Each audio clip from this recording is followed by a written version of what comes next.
أعوذ بالله من الشيطان الرجيم بسم الله الرحمن الرحيم قد سمع الله قول التي تجادلك في زوجها وتشتكي إلى الله والله يسمع تحاوركما إن الله سميع بصير 27ാമത്തെ ജുസ് സൂറത്തുൽ മുജാദല 22 ആയത്തും 3 റുക്കുകളുമാണ് ഉള്ളത്. നബി തങ്ങൾ സല്ലല്ലാഹു അലൈഹി വസല്ലം തങ്ങളുടെ മദീന ജീവിതത്തിൽ അവതരിച്ച സൂറത്താണ്. അതുകൊണ്ട് തന്നെ ഇസ്ലാമിൻ്റെ നിയമങ്ങൾ ആണ് ഇതിനകത്ത് ചർച്ച ചെയ്യുന്നത്. പ്രധാനപ്പെട്ട 4 വിഷയങ്ങളാണ് ഈ സൂറത്തിലെ പ്രമേയം. അതിലൊന്നാമത്തെ വിഷയമാണ് സൂറത്ത് തുടങ്ങുന്നത് തന്നെ ഒരു സംഭവവുമായി ബന്ധപ്പെട്ടാണ്. ഔസ് ബിൻ സാമിത്ത് എന്ന് പറഞ്ഞൊരു അൻസാരിയായ സഹാബി, അദ്ദേഹത്തിൻ്റെ ഭാര്യ ഹൗല ബിൻത് സാലബ്, ഇവർ നബി തങ്ങൾ സല്ലല്ലാഹു അലൈഹി വസല്ലം തങ്ങളുടെ അടുക്കൽ വന്നു ആവർത്തിച്ച് ചോദ്യങ്ങൾ ഉന്നയിക്കുകയാണ് ഒരു വിഷയത്തെക്കുറിച്ച്. വിഷയം എന്താണെന്ന് വെച്ചാൽ, ജാഹിലിയ കാലഘട്ടത്തിൽ ഉണ്ടായിരുന്നൊരു ആചാരമാണ്, ഒരാൾ തൻ്റെ ഭാര്യയെ നോക്കിയിട്ട് അന്തി അലയ്യ കലഹിരി ഉമ്മി എന്നൊക്കെയുള്ളൊരു പ്രയോഗം പ്രയോഗിക്കും.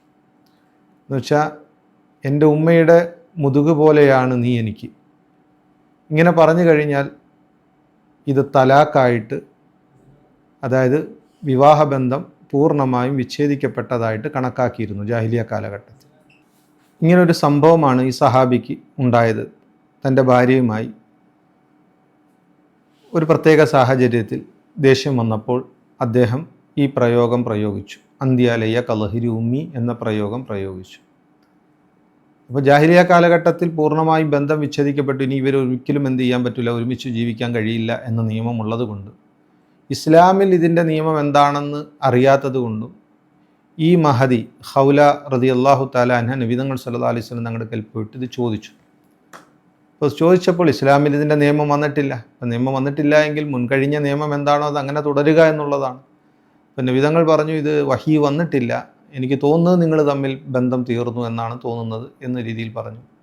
അപ്പോഴവർ വീണ്ടും നബി തങ്ങൾ സല്ലല്ലാഹു അലൈഹി വസല്ലം തങ്ങളുടെ അടുത്ത് പറഞ്ഞു, തങ്ങളെ എന്നെ അദ്ദേഹം തലാക്ക് ചൊല്ലിയിട്ടില്ല. അതുപോലെ തന്നെ അവരുടെ സാഹചര്യം പറഞ്ഞു. അവർക്ക് മക്കളുള്ള കാര്യവും ചെറിയ മക്കളാണ്, അങ്ങനെയുള്ള ബുദ്ധിമുട്ടുകളൊക്കെ പറഞ്ഞു. പക്ഷേ നബി തങ്ങൾ സല്ലല്ലാഹു അലൈഹി വസല്ലം തങ്ങൾ മറുപടി ഒന്നും പറയാതിരുന്ന സമയത്ത് ഈ പരിശുദ്ധ ഖുർആൻ്റെ ഈ ആയത്ത് ഇറങ്ങി. ഖദ് സമിഅ അല്ലാഹു ഖൗലല്ലതി തുജാദിലുക ഫീ സൗജിഹ. തുജാദിലുക എന്ന് വെച്ചാൽ ഇങ്ങനെ ആവർത്തിച്ച് നബി തങ്ങളോട് ഈ വിഷയത്തെക്കുറിച്ച് സംശയം ഉന്നയിക്കുക, തർക്കിക്കുക എന്നൊക്കെ അർത്ഥം. ഇവിടെ തർക്കിച്ചതല്ല, ആവർത്തിച്ച് ആ സംശയത്തെ എടുത്ത് ഉന്നയിക്കുന്നു എന്ന അർത്ഥത്തിലാണ് തുജാദിലുക ഫീ സൗജിഹ. ഭർത്താവിൻ്റെ വിഷയത്തിൽ നബിയെ താങ്കളോട് വന്ന് സംവദിക്കുന്ന, താങ്കളോട് വന്ന് സംസാരിക്കുന്ന സ്ത്രീയുടെ വർത്തമാനം അള്ളാഹു കേട്ടിരിക്കുകയാണ് എന്ന് പറഞ്ഞുകൊണ്ട് ഈ ആയത്ത് ഇറങ്ങുന്നത്. ഈ ഒരു സംവിധാനത്തിന് ലിഹാർ എന്നാണ് അറബിയിൽ പറയുന്നത്. ലിഹാർ, ലഹർ എന്ന് പറഞ്ഞാൽ പുറംഭാഗം എന്നാണ്. അതിൽ നിന്നാണ് ലിഹാർ വന്നത്. കാരണം ഉമ്മയുടെ മുതുകിനോടാണ് സാദൃശ്യപ്പെടുത്തുന്നത് ഈ വാക്കിന്. ഇത് നിയമം ഇങ്ങനെ തന്നെയാണ്. മുതുകിനോട് മാത്രമല്ല, ഇനി ഉമ്മയുടെ ഏതെങ്കിലും മറ്റുള്ള അവയവങ്ങളോട് സാദൃശ്യപ്പെടുത്തിയാലും ഇതിനകത്ത് കൂടുതൽ ഡീറ്റെയിലുകളുണ്ട്. ഇതൊക്കെ ഫിഖിൻ്റെ ഗ്രന്ഥങ്ങളിൽ ഇതിനെക്കുറിച്ച് ചർച്ച ചെയ്യുന്നുണ്ട്. എന്തായാലും ഇങ്ങനെ ഒരാൾ ചെയ്തു കഴിഞ്ഞാൽ ഇസ്ലാമിൻ്റെ വീക്ഷണത്തിൽ ഇത് തലാക്കാകൂല. പക്ഷേ ഇത് ചെയ്തത് തെറ്റാണ്. ചെയ്തതെന്താണ്? തെറ്റാണ്. മുൻകറം മിനൽ ഖൗലി വസൂറ, വളരെ മോശമായ കാര്യമാണ് അദ്ദേഹം പറഞ്ഞിരിക്കുന്നത്. അതുകൊണ്ട് തന്നെ അതിന് പ്രായശ്ചിത്തമായിട്ട് ആ സ്ത്രീയുമായിട്ട് ഇനി ബന്ധം തുടരുന്നതിന് മുമ്പായിട്ട് പ്രായശ്ചിത്തമായിട്ട് 3 കാര്യം, അതായത് 3 കാര്യങ്ങളാണ് ചെയ്യേണ്ടത്. അതിലൊന്നാമത്തെ കാര്യം എന്ന് വെച്ചാൽ ഒരു അടിമയെ മോചിപ്പിക്കുക എന്നുള്ളതാണ്. നമ്മൾ നേരത്തെയും സൂചിപ്പിച്ചിരുന്നു, അടിമയെ മോചിപ്പിക്കുക എന്നുള്ള ഇസ്ലാമിൻ്റെ എന്ത് പ്രശ്നങ്ങൾ, ഏതൊരാൾക്ക് വരുന്ന തെറ്റുകൾ വന്നാലും ആദ്യം പ്രായശ്ചിത്തമായിട്ട് അടിമയെ മോചിപ്പിക്കാനാണ് പറയാറ്. എന്തായാലും ഇവിടെയും ഒരു അടിമയെ മോചിപ്പിക്കുക എന്നുള്ളതാണ് ഇതിന് പരിഹാരം. അത് ചെയ്യാതെ തൻ്റെ ഭാര്യ അടുക്കൽ പോകാൻ പാടില്ല. ഇനി ഒരാൾക്ക് അടിമയെ മോചിപ്പിക്കാൻ കഴിയുന്നില്ല എങ്കിൽ, സാമ്പത്തികമായി അത്രയും അടിമയെ വാങ്ങി മോചിപ്പിക്കാനുള്ള കഴിവില്ല, അല്ലെങ്കിൽ ഇന്നത്തെ കാലഘട്ടമാണെങ്കിൽ അടിമകളില്ല, ഇങ്ങനെയൊക്കെ വന്നു കഴിഞ്ഞാൽ എന്ത് ചെയ്യണം? അപ്പം ഇങ്ങനെ വന്നു കഴിഞ്ഞാൽ 60 ദിവസം തുടർച്ചയായിട്ട് നോമ്പ് പിടിക്കുക എന്നുള്ളതാണ് രണ്ടാമത്തെ ഘട്ടം. 60 ദിവസം തുടർച്ചയായിട്ട് നോമ്പ് പിടിക്കണം. അതിനുശേഷമേ തൻ്റെ ഭാര്യ അടുക്കൽ പോകാൻ അനുവാദമുള്ളൂ. ആ ബന്ധം ഇനി തുടരണമെങ്കിൽ 60 ദിവസം അദ്ദേഹം നോമ്പ് പിടിച്ചിട്ട് ആ നോമ്പെല്ലാം പൂർത്തിയായതിനു ശേഷമാണ് ഇനി ഭാര്യ ഭർത്തൃ ബന്ധം ഇവർക്ക് എന്തുള്ളൂ പാടും.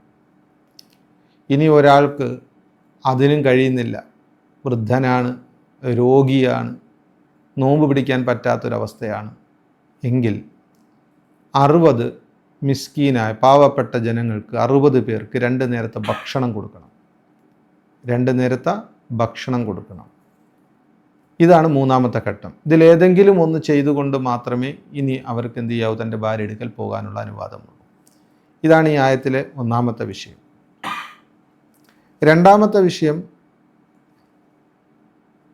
മുനാഫിക്കീങ്ങളായ ആൾക്കാരുടെ മുസ്ലിമീങ്ങൾക്കെതിരെ ഉണ്ടായ ചില ഉപദ്രവങ്ങളെ സംബന്ധിച്ച്. അതിലൊന്നാണ് ഇവർ ഈ ജൂതന്മാരുമായിട്ട് ഭയങ്കര സമ്പർക്കമാണ് മുനാഫിക്കീങ്ങൾ. കാരണം ഇവർ കൂടുതലും ജൂതന്മാർ തന്നെയാണല്ലോ. അപ്പോൾ ഈ ജൂതന്മാർ, മുനാഫിക്കീങ്ങളായ ആൾക്കാർ ജൂതന്മാരോട് പ്രത്യക്ഷത്തിൽ ഇവർ മുസ്ലിമായിട്ട് നടക്കുമെങ്കിലും ഇവരുടെ കൂടുതലും സാധാരണ മൊത്തം ജൂതന്മാരോടൊക്കെ ആയിരിക്കും. അപ്പോൾ മുസ്ലിമീങ്ങളെ കാണുമ്പോൾ മുസ്ലിമീങ്ങളെ ചൊടിപ്പിക്കാൻ വേണ്ടി ഇവർ ജൂതന്മാരുടെ ചെവിയിൽ പോയിട്ട് എന്തെങ്കിലുമൊക്കെ വർത്താനം പറയും. അപ്പോൾ മുസ്ലിം മനസ്സിലാക്കണം ഇയാളെക്കുറിച്ച് എന്തോ പറയുകയാണെന്ന്, ഇദ്ദേഹത്തെക്കുറിച്ച് എന്തോ മോശത്തരം പറയുകയാണെന്ന്. അതിനുവേണ്ടി തന്നെ, അതായത് മുസ്ലിമീങ്ങളെ പ്രകോപിപ്പിക്കലാണ് ഇവരുടെ മെയിൻ തൊഴിൽ. അപ്പോൾ അതിനുവേണ്ടി ജൂതന്മാരുമായിട്ട് ഇവരെന്ത് ചെയ്യും, പല കാര്യങ്ങളും ചെയ്യാറുണ്ട്. ഇതേപോലെ തന്നെ ഇവരുടെ പെരുമാറ്റത്തിൽ മറ്റൊന്നാണ്, ഇവർ സലാം പറയുമ്പോൾ അസ്സലാമു അലൈക്കും എന്ന് പറയൂല, മറിച്ച് അസ്സാമു അലൈക്കും എന്ന് പറയും. അത് നബിതങ്ങളടുത്ത് പോയാൽ ഇത് തന്നെ പറയുന്നത്, അസ്സാമു അലൈക്കും. കാരണം അസ്സലാം എന്ന് പറഞ്ഞാൽ രക്ഷ എന്നാണ് അർത്ഥം. അപ്പോൾ താങ്കൾക്ക് അള്ളാഹുവിൻ്റെ രക്ഷയുണ്ടാകട്ടെ എന്നാണല്ലോ. പക്ഷേ അസ്സാം എന്ന് വെച്ചാൽ നാശം എന്ന അർത്ഥം. അപ്പോൾ താങ്കൾ നശിച്ചു പോകട്ടെ എന്ന അർത്ഥം വരും. അപ്പം അതുമായി ബന്ധപ്പെട്ട് ഇവരുടെ ഈ ഇടങ്ങേറാക്കൽ, ഇവരെ മുസ്ലിമീങ്ങളെ പ്രകോപിപ്പിക്കുന്ന ഇവരുടെ ഈ വൃത്തികെട്ട ഈ പെരുമാറ്റം, അതിനെതിരെ കൃത്യമായി ഖുർആൻ ഷരീഫ് ഈ ആയത്തുകളിലൂടെ ഇവിടെ എന്ത് ചെയ്യുന്നുണ്ട്, ഖണ്ഡിക്കുന്നുണ്ട്. പിന്നെ അതുപോലെ തന്നെ അടുത്തൊരു വിഷയം, പൊതു മജ്‌ലിസുകളിൽ നമ്മൾ പാലിക്കേണ്ട, പൊതു സ്റ്റേജുകളിലും അതുപോലെ തന്നെ പൊതുവേദികളിലൊക്കെ നമ്മൾ പാലിക്കേണ്ട മര്യാദകളുണ്ട്. ആ മര്യാദകൾ ഇരിക്കുമ്പോൾ മറ്റുള്ളവർക്ക് ഇരിക്കാനുള്ള സൗകര്യം ഒരുക്കി കൊടുക്കുക, ആദ്യം പോകുന്നവർ കുറച്ചുകൂടെ അത്യാവശ്യം മുമ്പിലേക്ക് പോയി ഇരിക്കുക, ഇങ്ങനെയുള്ള കാര്യങ്ങളുണ്ട്. അപ്പം മജ്‌ലിസുകൾ എല്ലാവരും കയറി അങ്ങ് കൈ അടക്കി ഭയങ്കരമായി കാലും കൈയും ഒക്കെ നീട്ടി വിരിച്ചിരുന്ന് കഴിഞ്ഞാൽ എല്ലാവർക്കും വന്ന് ഇരിക്കാൻ പറ്റില്ല. അപ്പോൾ അതുകൊണ്ട് ഇച്ചിരി ഒതുങ്ങി മറ്റുള്ളവർക്ക് കൊണ്ട് എന്ത് ചെയ്യുക, സഹകരിക്കുക. അപ്പം ഇതുമായി ബന്ധപ്പെട്ടൊരു സംഭവം, നബിതങ്ങൾ സല്ലല്ലാഹു അലൈഹി വസല്ലം തങ്ങൾ ഒരിക്കൽ സുഫയിലിരിക്കുന്ന സമയത്ത് മുനാഫിക്കീങ്ങളായ ആൾക്കാരും കുറച്ച് പേരെല്ലാം വന്ന് നബിതങ്ങളുടെ അടുക്കൽ വന്നിരിക്കുകയാണ്. അപ്പോൾ അതിനകത്ത് പ്രധാനപ്പെട്ട സഹാബികൾ നബിതങ്ങളുടെ അടുക്കൽ വരാൻ വന്നപ്പോൾ അവിടെ മജ്‌ലിസിൽ സ്ഥലമില്ല, അവരെല്ലാം നിൽക്കുന്ന ഒരവസ്ഥ. അതും പ്രധാനപ്പെട്ട ബദറിലൊക്കെ പങ്കെടുത്ത പ്രധാനപ്പെട്ട സഹാബികൾ. അപ്പോൾ നബിതങ്ങൾ സല്ലല്ലാഹു അലൈഹി വസല്ലം തങ്ങൾ പൊതുവേ തങ്ങളിങ്ങനെ ഇടപെടാറില്ല ഇങ്ങനെയുള്ള സന്ദർഭങ്ങളിൽ. പക്ഷേ ഈ മുനാഫിക്കിൻ്റെ അടുത്ത് ഇച്ചിരി സ്ഥലം കൊടുക്കാൻ പറഞ്ഞു. പക്ഷെ അവരത് കേട്ടില്ല, അവർ വീണ്ടും അങ്ങനെ തന്നെ ഇരിക്കാൻ പറഞ്ഞു. അപ്പോൾ നബിതങ്ങൾ നിങ്ങളത് എണ്ണിച്ചു മാറാൻ പറഞ്ഞു. അപ്പോൾ എണ്ണിച്ചു മാറാൻ പറഞ്ഞപ്പോൾ ഇവരെന്ത് ചെയ്തു, മോശമായ രീതി നബിതങ്ങൾ സല്ലല്ലാഹു അലൈഹി വസല്ലമയെ കുറിച്ച് പറഞ്ഞു വരുത്തി. കണ്ടോ, നമ്മളെയൊന്നും വേണ്ട, നമ്മളെയൊന്നും പരിഗണിക്കുന്നില്ല എന്നൊക്കെയുള്ള രീതിയിലുള്ള സംഭാഷണങ്ങൾ വന്നു. അപ്പോൾ അതിനെതിരെയും പരിശുദ്ധ ഖുർആൻ്റെ ആയത്ത് ഈ സൂറത്തിൽ എന്ത് ചെയ്യാൻ നമുക്ക് കാണാൻ കഴിയും. അതുപോലെ തന്നെ നബിതങ്ങളുമായിട്ട് പേഴ്സണലായിട്ട് ആർക്കെങ്കിലും സംസാരിക്കണമെങ്കിൽ അതിനും കുറച്ച് മര്യാദയുണ്ട്. ഇപ്പോൾ ഓരോരുത്തരും വന്നിട്ട് എനിക്ക് നബിയെ ഒരു പേഴ്സണലായിട്ട് കുറച്ച് സംസാരിക്കാനുണ്ടെന്ന് പറഞ്ഞുകൊണ്ട് എല്ലാവരും വന്ന് നബിതങ്ങളുടെ ടൈം ചോദിക്കുകയാണെങ്കിൽ എല്ലാവർക്കും സമയം കൊടുക്കാൻ നബിതങ്ങളുടെ കയ്യിൽ സമയമില്ല. ഇപ്പം ഇതിൽ തന്നെ പ്രധാനപ്പെട്ട സഹാബാക്കൾ പ്രധാനപ്പെട്ട ഗൗരവമേറിയ കാര്യങ്ങൾ സംസാരിക്കാൻ വേണ്ടി വരുമ്പോഴൊക്കെ ഈ മുനാഫിക്കീങ്ങൾ വന്നിട്ട് എന്ത് ചെയ്യും, നബിതങ്ങളടുത്ത് വന്നിട്ട് വെറുതെ വന്നിട്ട് സമയം കളയാൻ വേണ്ടി പേഴ്സണലായിട്ട് വർത്താനം പറയണമെന്ന് പറഞ്ഞ് സമയം വാങ്ങും. ശല്യം ചെയ്യാൻ വേണ്ടിയാണ്, മറ്റുള്ള സഹാബാക്കളെ പ്രകോപിപ്പിക്കാൻ വേണ്ടിയാണ്, ഞങ്ങൾ നബിതങ്ങളുടെ അടുത്ത ആളാണെന്ന് കാണിക്കാൻ വേണ്ടിയാണ് ഇവരിതെല്ലാം ചെയ്യുന്നത്. അപ്പോൾ അങ്ങനെയുള്ള ഒരു സാഹചര്യം വന്നപ്പോൾ അല്ലാഹു സുബ്ഹാനഹു വ തആല ഇതിന് കർശനമായ ഒരു താക്കീത് കൊടുക്കുകയും നബിതങ്ങളടുത്ത് പേഴ്സണലായിട്ട് സംസാരിക്കുന്നതിന് മുമ്പ് നിങ്ങൾ സദഖയൊക്കെ ചെയ്തിട്ട് വേണം വരാൻ എന്നൊക്കെ ഒരു നിർദ്ദേശമൊക്കെ കൊടുക്കുകയും ചെയ്തു. അപ്പോൾ അതൊക്കെ കേട്ടപ്പോഴത്തേക്ക് ഇവർ പതുക്കെ അങ്ങ് മാറി. കാരണം അത് ചെയ്യാനൊന്നും ഇവരെ കൊണ്ട് കഴിയില്ല. പിന്നെ സഹാബാക്കളാണെങ്കിൽ അവരെ സംബന്ധിച്ചിടത്തോളം നബിതങ്ങൾ സല്ലല്ലാഹു അലൈഹി വസല്ലം തങ്ങളുടെ ഇതുപോലുള്ള കൃത്യമായ പാഴായ സംസാരങ്ങളോ പാഴായ സമയം പാഴാക്കലൊന്നും ഉണ്ടാകില്ല. അപ്പോൾ ഈ ബഹുമാനപ്പെട്ട അലി റളിയല്ലാഹുവിൻ്റെ സംഭവം പറയുന്നുണ്ട്. അദ്ദേഹം നബിതങ്ങളടുത്ത് ഈ പേഴ്സണലായിട്ട് സംസാരിക്കാൻ വേണ്ടി ഒരു ദീനാർ സദക്ക ചെയ്തിട്ട് വന്നിട്ടാണ് എന്ത് ചെയ്ത് സംസാരിച്ചത് എന്ന്. പക്ഷേ ഈ നിയമം കുറച്ച് സമയത്തേക്കേ ഉള്ളായിരുന്നുള്ളൂ. അത് കഴിഞ്ഞ് ഉടൻ തന്നെ അള്ളാഹു സുബ്ഹാനഹു വ തആല ഈ നിയമത്തെ സ്ഥിരപ്പെടുത്തി സദക്ക ഒന്നും ചെയ്യേണ്ട. കാരണം ഇതിൻ്റെ മെയിൻ വിഷയം ഇതായിരുന്നു, ഈ മുനാഫിക്കീങ്ങൾ ഇതിൽ നിന്ന് എന്ത് ചെയ്യണം, ഇങ്ങനെയുള്ള കാര്യങ്ങളിൽ നിന്ന് നബി തങ്ങളുടെ സമയം കൊല്ലുന്നതിനും സമയം കളയുന്നതിൽ നിന്നും ഇവരെ ഒന്ന് വിലക്കാനായിരുന്നു ലക്ഷ്യം. അത് നടന്നതിന് ശേഷം സദക്ക ഒന്നും ചെയ്യണമെന്നില്ല. പക്ഷേ അനാവശ്യമായിട്ട് നിങ്ങൾ പ്രവാചകനോട് തന്നിട്ട് സംസാരിച്ച് സമയം കളയാൻ പാടില്ല. പിന്നെ മുനാഫിക്കീങ്ങളാണെങ്കിൽ പരസ്പരം അവർ ഭയങ്കര ചർച്ചയും ഇതുമൊക്കെയാണ്. അപ്പോൾ അതിനെക്കുറിച്ചും പറയുന്നുണ്ട്. ഇവർ ഷെയ്ത്താൻ്റെ പാർട്ടികളാണ്. കാരണം ഇവർ യഹൂദികളോടൊക്കെ പോയിട്ടാണ് ഇവരുടെ സംസാരം നടത്തുന്നത്. അപ്പോൾ അതുകൊണ്ട് ഇവർ മുസ്ലിമീങ്ങളെ തകർക്കാൻ വേണ്ടിയും മുസ്ലിമീങ്ങളെ എങ്ങനെയെങ്കിലും ഉപദ്രവിക്കാൻ വേണ്ടിയാണ് ഇവർ ചെയ്യുന്നതെങ്കിലും ഇവരെ കൊണ്ടൊന്നിനും സാധിക്കില്ല. മുസ്ലിമീങ്ങൾക്കൊരു ഉപദ്രവം ഇവർക്ക് വരുത്താൻ കഴിയില്ല. ഇവർ ഷെയ്ത്താൻ്റെ പാർട്ടികളാണ് എന്ന് പറഞ്ഞ് ഈ ആയത്തിൽ ഇവർക്ക് എന്ത് ചെയ്യുന്നുണ്ട്, വേണ്ട താക്കീതുകൾ എന്ത് ചെയ്യുന്നുണ്ട്, നൽകുന്നുണ്ട്. അവസാനം ഈ സൂറത്തിൻ്റെ അവസാനം യഥാർത്ഥ മുസ്ലിമീങ്ങൾക്ക് അല്ലാഹു സുബ്ഹാനഹു വ തആല അവരുടെ പ്രവൃത്തികളെ സ്തുതിക്കുകയും അതുപോലെ ശത്രുക്കളുമായിട്ട് യാതൊരു ബന്ധവും മുസ്ലിമീങ്ങൾക്കില്ല. യഥാർത്ഥ മുസ്ലിമീങ്ങൾ ഒരിക്കലും ശത്രുക്കളുമായിട്ട് ഒരു സന്ധിയിലും അവർ ഏർപ്പെടില്ല. അത് ഇനിയിപ്പോൾ അവരുടെ മാതാപിതാക്കളോ മക്കളാണെങ്കിൽ പോലും ശത്രുക്കളെ അവർ ശത്രുക്കളായിട്ട് തന്നെ കാണും. പ്രത്യേകിച്ച് ദീൻ്റെ ശത്രുക്കളെ അവരൊരിക്കലും അടുപ്പിക്കില്ല എന്ന് പറയുന്നു. അതോടുകൂടെ ഈ സൂറത്ത് അവസാനിക്കുകയാണ്. അടുത്തത് സൂറത്തുൽ ഹശറാണ്. 24 ആയത്തുകളും 3 റുക്കുകളുമാണുള്ളത്. ഹിജ്റ 2-ാം വർഷമാണ് ഈ സൂറത്ത് അവതരിക്കുന്നത്. ഇതിൻ്റെ പശ്ചാത്തലം ഈ നബി തങ്ങൾ സല്ലല്ലാഹു അലൈഹി വസല്ലം തങ്ങൾ മദീനയിൽ ചെന്ന സമയത്ത് അവിടെ ഉണ്ടായിരുന്ന ജൂതഗോത്രങ്ങളോട് ഓരോരുത്തരായിട്ട് തങ്ങൾ സല്ലല്ലാഹു അലൈഹി വസല്ലം സന്ധിയിൽ ഏർപ്പെട്ടിട്ടുണ്ടായിരുന്നു. ഈ വിഷയം നമ്മൾ മുമ്പൊരിക്കൽ സൂചിപ്പിച്ചതാണ്. പക്ഷെ ഇവരെല്ലാം തന്നെ എങ്ങനെയെങ്കിലും നബി തങ്ങൾ സല്ലല്ലാഹു അലൈഹി വസല്ലം തങ്ങളെ സഹാബാക്കളെയും ഉപദ്രവിക്കുക, തങ്ങൾക്കെതിരെ ശത്രുക്കളെ സഹായിക്കുക എന്നതൊരു പദ്ധതിയാണ് ഇവർ എപ്പോഴും തിരഞ്ഞെടുത്തുകൊണ്ടിരുന്നത്. അങ്ങനെ ഇരിക്കുന്ന സമയത്ത് ബനു നളീർ ഗോത്രത്തിൽപ്പെട്ട ബനു നളീർ ഗോത്രക്കാർ നബി തങ്ങൾ സല്ലല്ലാഹു അലൈഹി വസല്ലം തങ്ങളുമായിട്ട് ഉള്ള സന്ധി. അപ്പോൾ ഈ സന്ധിയുടെ കുറച്ച് വ്യവസ്ഥകൾ സംസാരിക്കാൻ വേണ്ടി നബി തങ്ങൾ സല്ലല്ലാഹു അലൈഹി വസല്ലം ബനു നളീറിലേക്ക് പോകുന്നു. അപ്പോൾ അവിടെ വെച്ച് അവർ പദ്ധതി ഇടുകയാണ്. നബി തങ്ങൾ സല്ലല്ലാഹു അലൈഹി വസല്ലം ഇരിക്കാൻ വേണ്ടി ഒരു പ്രത്യേക സ്ഥലം അവർ റെഡിയാക്കുന്നു. അതിൻ്റെ മുകൾ ഭാഗത്ത് നിന്ന് ഒരാളെ കല്ലെടുത്ത് നബി തങ്ങളുടെ മേലിലിടാൻ വേണ്ടി എല്ലാം പദ്ധതി അവർ ചെയ്യുന്നു.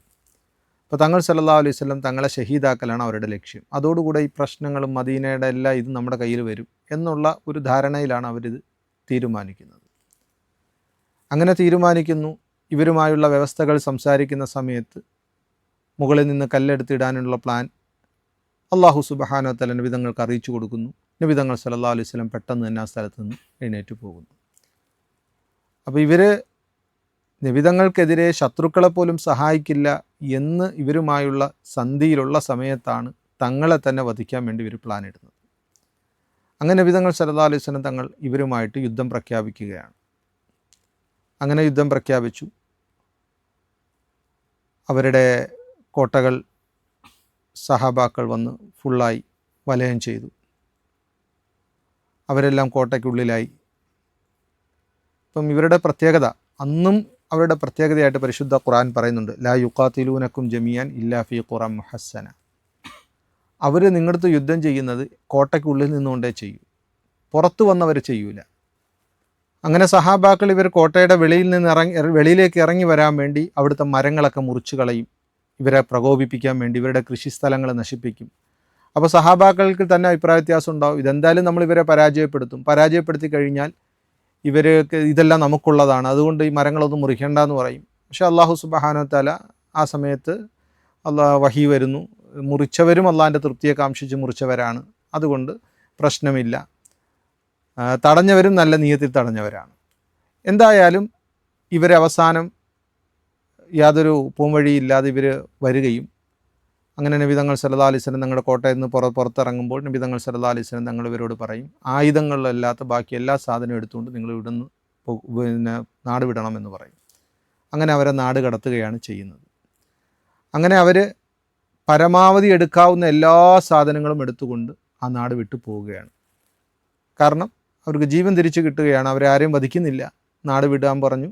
അവരെല്ലാ സാധനവും എടുത്തുകൊണ്ട് നാട് വിട്ടു പോകുന്നു. അങ്ങനെ പോകുന്ന സമയത്ത് അവരുടെ വീടുകളുടെ ജനലുകളും വാതിലുകളും വരെ അവർ ഇളക്കാൻ പറ്റുന്ന എല്ലാ സാധനവും ഇളക്കി ആ വീടുകളെല്ലാം നശിപ്പിച്ചിട്ടാണ് അവരെന്ത് ചെയ്യുന്നത്, പോകുന്നത്. അപ്പോൾ അതുമായി ബന്ധപ്പെട്ട വിഷയങ്ങളാണ് ഈ സൂറത്തിൽ പ്രധാനമായിട്ടും പ്രതിപാദിക്കുന്നത്. അതിനോടൊപ്പം തന്നെ ഏറ്റവും പ്രധാനപ്പെട്ട ഒരു വിഷയമാണ് ഇവരുടെ യുദ്ധത്തിൻ്റെ രീതിയെ സംബന്ധിച്ചൊക്കെ പറയുന്നത്. അപ്പോൾ അതിൽ അള്ളാഹു പറയുന്നുണ്ട്, ലാ യുഖാതിലൂനക്കും ജമീഅൻ ഇല്ലാ ഫീ ഖുറ മുഹസ്സന ഔ മിൻ വറാഇ ജുദുർ ബഅ്സുഹും ബൈനഹും ഷദീദ്. ഇവർ നിങ്ങളോട് യുദ്ധം ചെയ്യുന്നത് ഒന്നുകിൽ ഒരു കോട്ടയുടെ ഉള്ളിൽ നിന്നുകൊണ്ടോ അല്ലെങ്കിൽ ഏതെങ്കിലുമൊക്കെ മതിലുകളുടെ പുറകെ നിന്നുകൊണ്ട്, നേരെ വന്ന് ഇവരെന്ത് ചെയ്യാറില്ല, യുദ്ധം ചെയ്യാറില്ല. ഇത് നബി തങ്ങൾ സല്ലല്ലാഹു അലൈഹി വസല്ലം തങ്ങളുടെ അന്നത്തെ ജൂതന്മാരെക്കുറിച്ച് പറഞ്ഞതാണ്. അന്നത്തെ അല്ല, ജൂതന്മാരുടെ സ്വഭാവത്തെക്കുറിച്ച് പറഞ്ഞതാണ്. ഇത് എല്ലാ കാലഘട്ടത്തിലും ഉണ്ട്. ഇന്നും നമ്മൾ കാണുന്നതാണ്.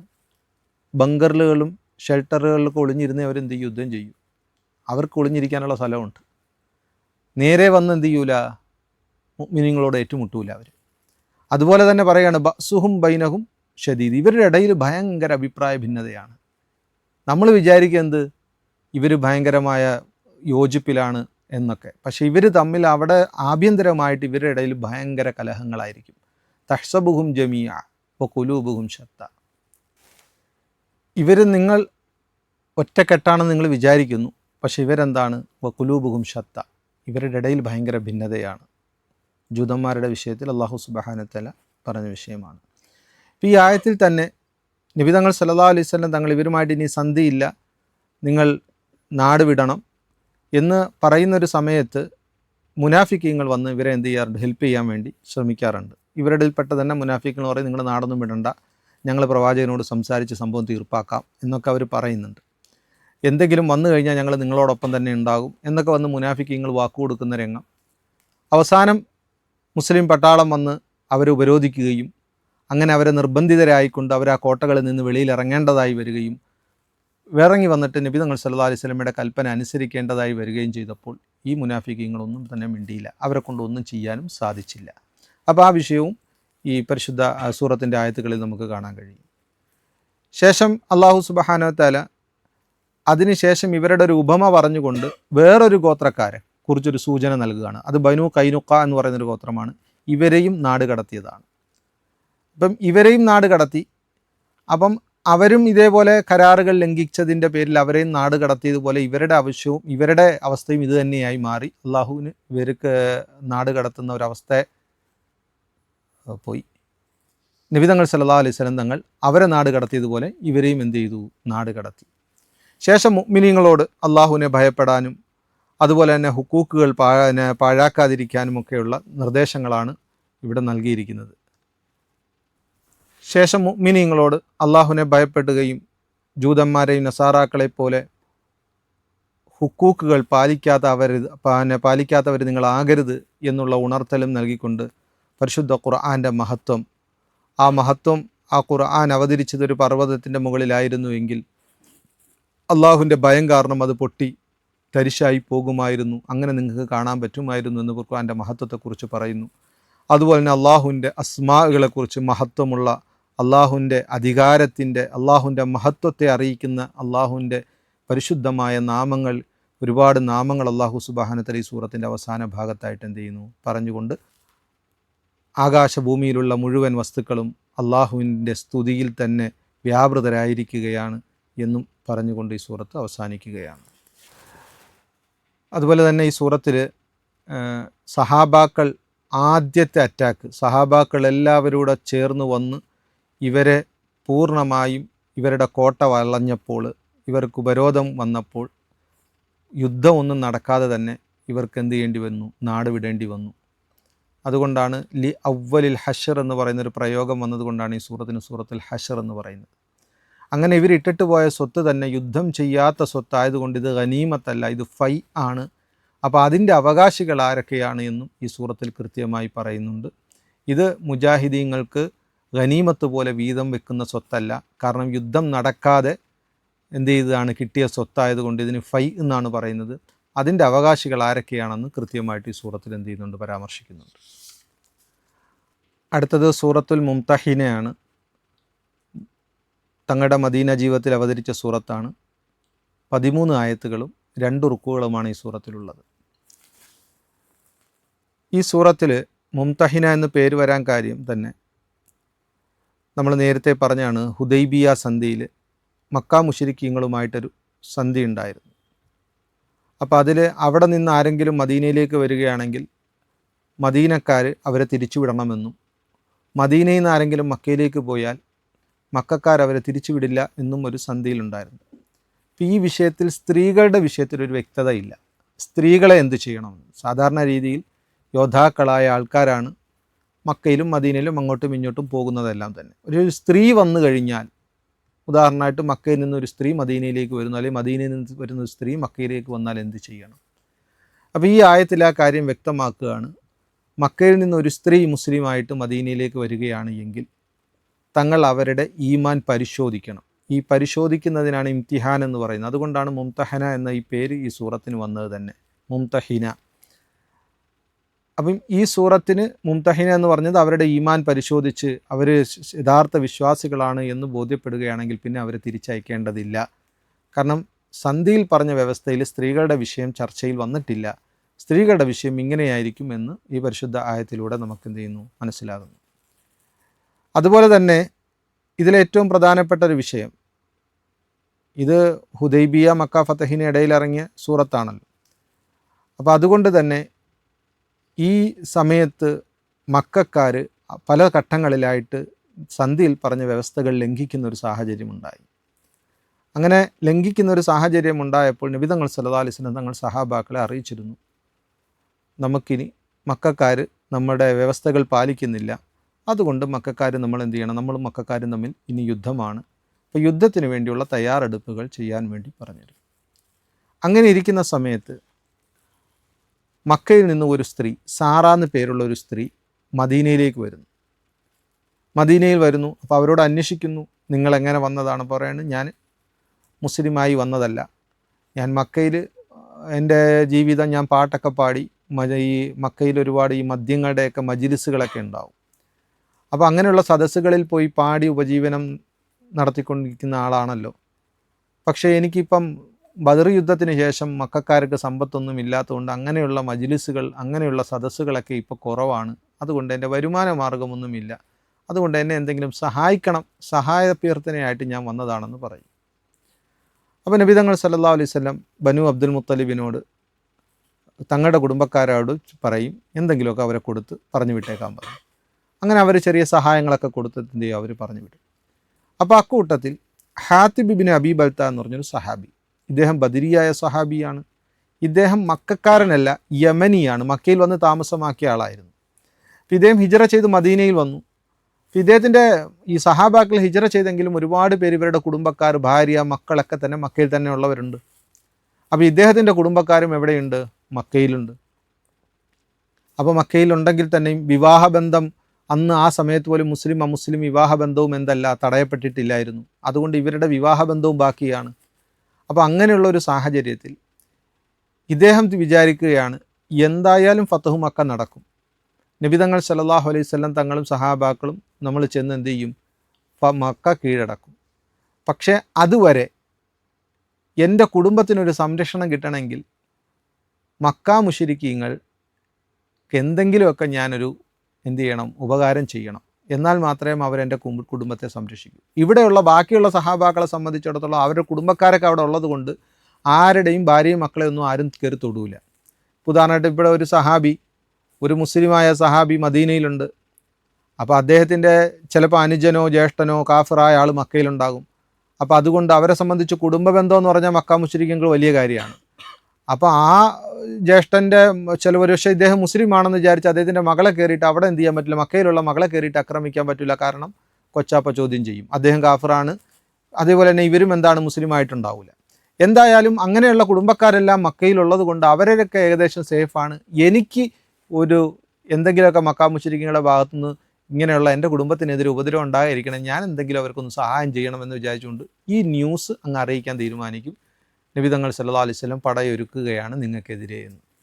അത് ഈ സ്ത്രീയുടെ പക്കലാണ് കൊടുത്തയക്കുന്നത്. നബി തങ്ങൾ സല്ലല്ലാഹു അലൈഹി വസല്ലം തങ്ങൾക്ക് അള്ളാഹു വഹിയിലൂടെ വിഷയം അറിയിക്കുന്നു. തങ്ങൾ സല്ലല്ലാഹു അലൈഹി വസല്ലം 2-3 സഹാബാക്കൾ, അലി റളിയല്ലാഹു തആല അൻഹു, സുബൈർ റളിയല്ലാഹു തആല അൻഹു, അതുപോലെ തന്നെ മർസദ് റളിയല്ലാഹു തആല, ഇവരെയൊക്കെ പറഞ്ഞു വിടുന്നു. എന്നിട്ട് ആ കത്ത് വാങ്ങിക്കൊണ്ടുവരാൻ വേണ്ടി പറയുന്നു. ആ ഒരു കത്ത് വാങ്ങിക്കൊണ്ടുവരുന്നു.